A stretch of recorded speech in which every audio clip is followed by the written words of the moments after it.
The Phantom Dragoon.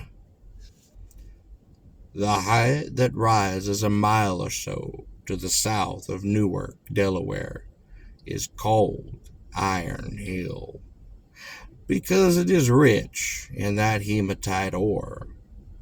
But about the time of General Howe's advance to the Brandywine, it might well have won its name because of the panoply of war. The sullen guns, the flashing swords, and those glistening bayonets. All of those that appeared among the British tents pitched upon it. After the redcoats had established their camp, here the American outposts were advanced, and one of the pickets was stationed at Welsh Track Church. On his first tour of duty, the sentry was thrown into great alarm by the appearance of a figure robed from head to foot in white, that rode a horse at a charging gait within 10 feet of his face. When guard was relieved, the soldier begged that he might never be assigned that post again. His nerves were strong in the presence of an enemy in the flesh, but an enemy out of the grave? He would desert rather than to encounter that horror again.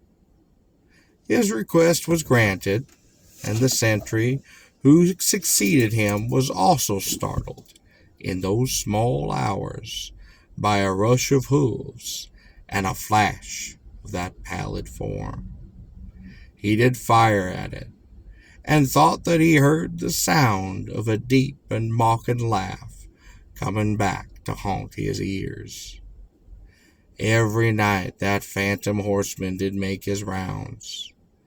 Several times the sentinels did shoot at him, all without effect.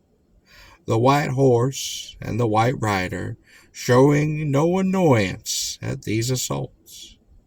When it came the turn of a skeptical and unimaginative old corporal to take that night detail, he took the liberty of assuming the responsibilities of this post himself.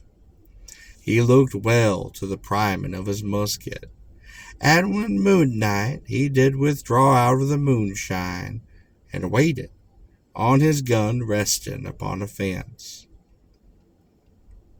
It was not long before those beat of hoofs was heard approaching, and in spite of himself, that corporal felt a thrill along his spine, as a mounted figure that might have represented death upon his own pale horse did come into view.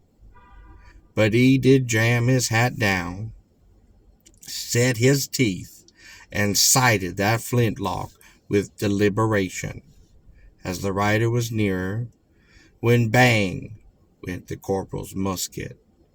A white form was laying upon the road, a horse speeding into the distance. Scrambling over the fence, the corporal, reassured, ran to the form and turned it over. It was a British scout, quite dead. The daring fellow, relying upon those superstitious fears of the rustic in his front, had made a nightly ride as a ghost in order to keep the American outposts from advancing, and also to guess from elevated points at the strength and disposition of the troops.